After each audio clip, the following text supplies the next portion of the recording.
Introducing the smallest e-bike box I have ever personally seen.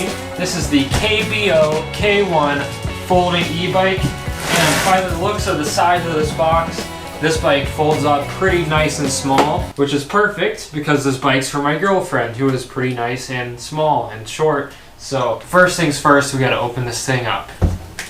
I'm sorry, I wasn't trying to threaten you guys with this knife or anything, and it looks kind of sus. I was just, yeah, we gotta open this. Oh yeah, look at the color of this thing. Whew. Look at this thing. This is a nice looking folding bike. Probably the coolest one I've ever seen, honestly. Let's get all these zip ties, all this foam off this thing so we can actually see it.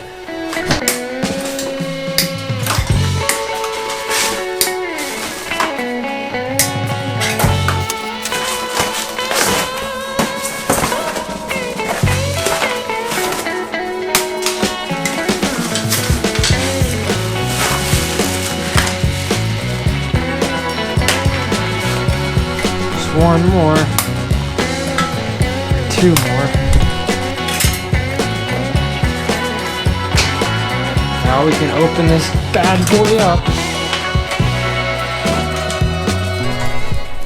Now, it's nice that those handlebars fold down. You can loosen up that clamp and install the handlebar stem. We can pop the handlebars into the handlebar stem, which are adjustable, and you have little numbers here to show you. And then to tighten the handlebars in place, just tighten that nut, finger tight, and then crank this lever over to hold it nice and tight. Looks like we will need to tighten something up once we get these handlebars straight. It looks like that is the bolt we need to tighten. Okay, that should be good. Okay, let's see what kind of accessories they gave us. There we go. We've got a bag with one Allen wrench. Nice. We've got the owner's manual. We've got a parts diagram. Here we've got some specs. We have a 48 volt, 10.4 amp hour LG lithium battery. Frames made out of 6061 alloy. 500 watt brushless geared hub motor. Pretty average specs, but that's what is to be expected with a cheaper bike like this one. This is a very budget bike, and it does have some good components on it.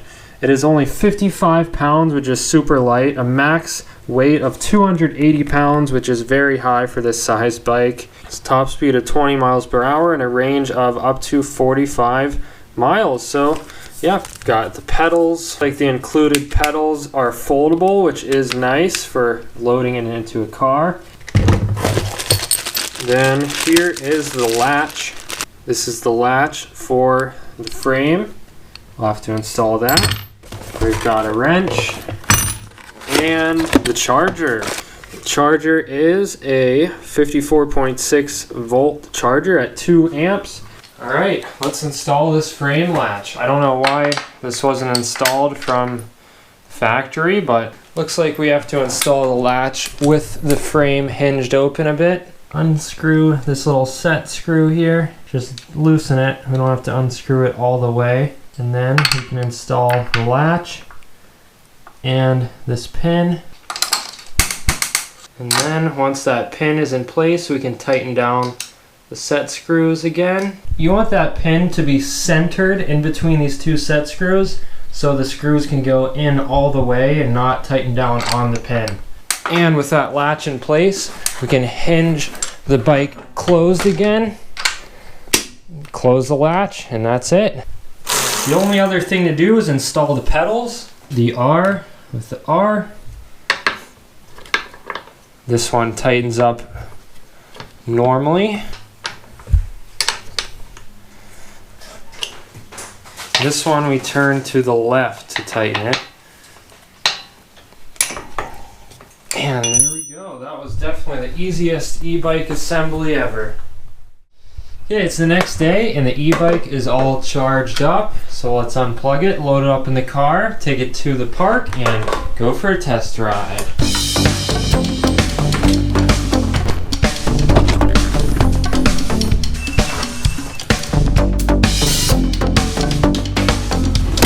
Oh yeah.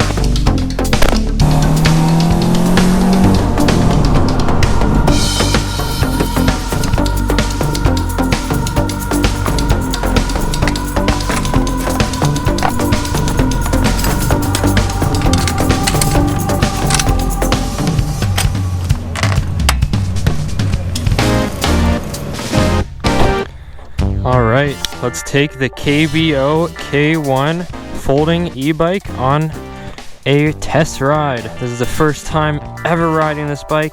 We're going to need to raise the seat up because I had it all the way down, which is perfect for my short girlfriend, but not perfect for me. I'm 5'11". That is the perfect height for me, flat-footed. This bike can accommodate a wide range of riders, which I definitely like about it.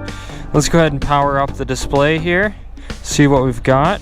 Full power, battery fully charged. We're in miles per hour already. We've got 5 pedal assist modes.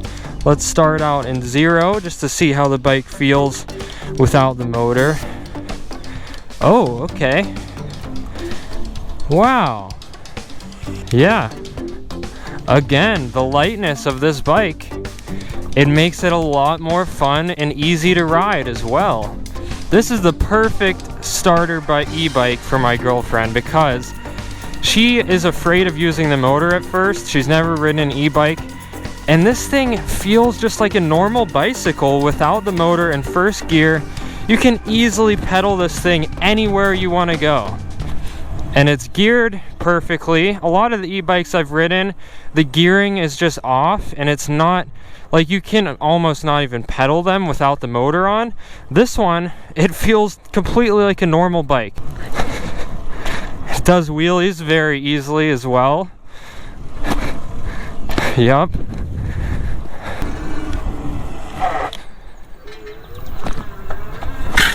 Oh.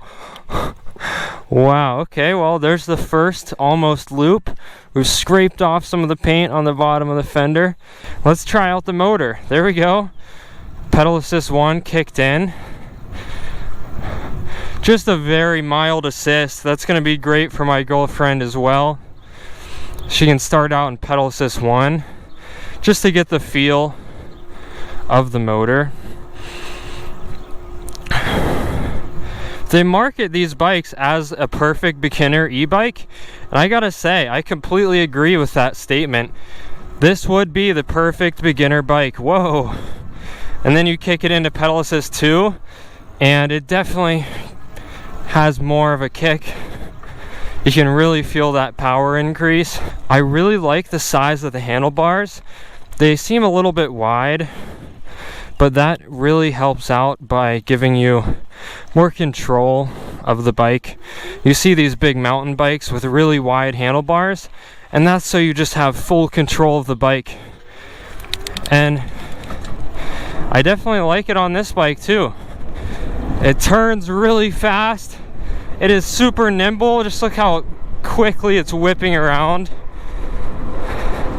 We're going 22 miles an hour on this thing already. Let's talk about the brakes for a second. They are mechanical disc brakes, and I gotta say, they're not amazing.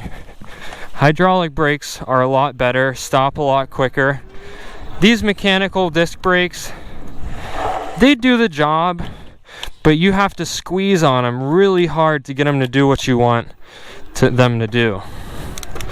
So that's just something to consider, but you can always upgrade the mechanical disc brakes to hydraulic, and I might end up doing that later on. And let's talk about this 7-speed Shimano shifter for a second. Very smooth.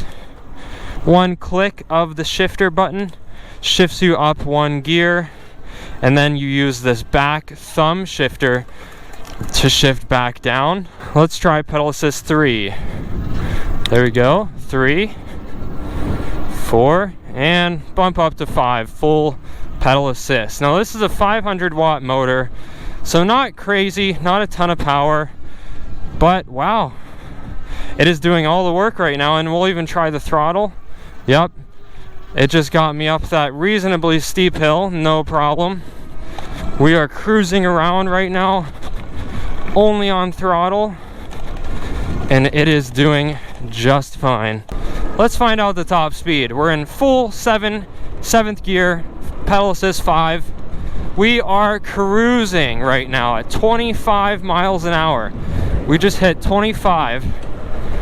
And it honestly feels a little bit scary going 25 on a little bike like this. I really would not want to go any faster than this, to be honest. When I was unboxing this bike, I noticed that the front forks have like really not much travel at all, and they don't, but they're nice and stiff, which is good for not having much travel because they don't just bottom out everywhere, and it does provide some good dampening and softens up the ride quite a bit. And yeah, I can bottom out the front forks if I do that, but just riding around normally, you would never bottom out those forks.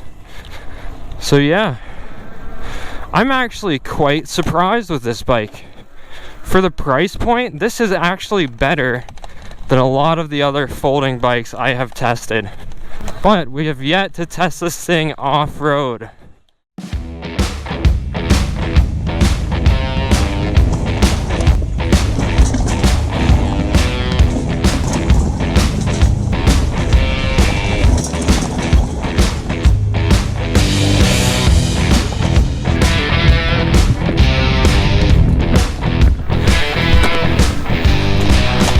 Alright, let's see what this thing's made of on the trail. We'll go pedal assist 5. So we need a little more power to get up this trail.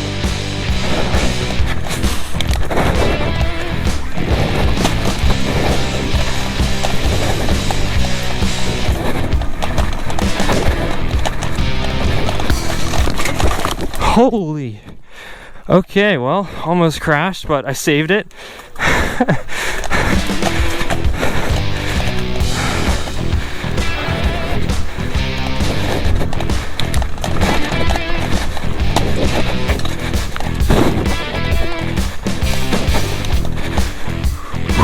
Oh man, that was not bad, but we'll say a few things about it real quick. Hear this? That's the sound of the rear tire spinning. And it's something to mention. With the less weight of this bike, we do get a lot more maneuverability, but what we lose is traction because this is not a fat tire bike. These are 20 by 3 inch tires. They definitely are a little bit slippery, which you guys saw back there on the trail, which is muddy today, so that definitely plays a part in it. But you get a lot more traction with fat tire bikes.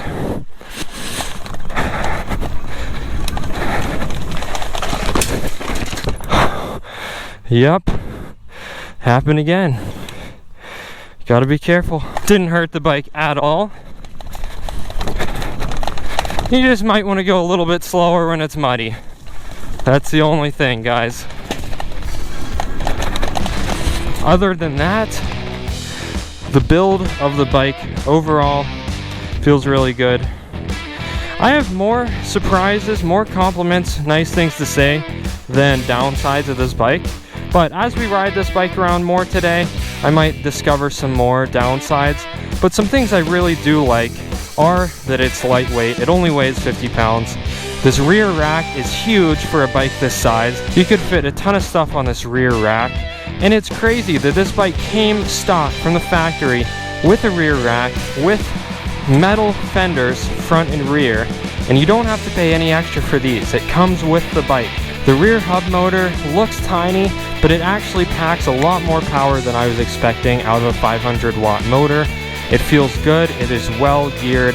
Same with the 7-speed Shimano shifter and the rear derailleur. A nice big chain ring in the front gives us the feeling of an old school classic bicycle. So that is why this bike is great for beginners, because you can ride it around without the motor, get used to it, and you don't have any trouble because of this huge front chain ring. Gives it a nice low gearing.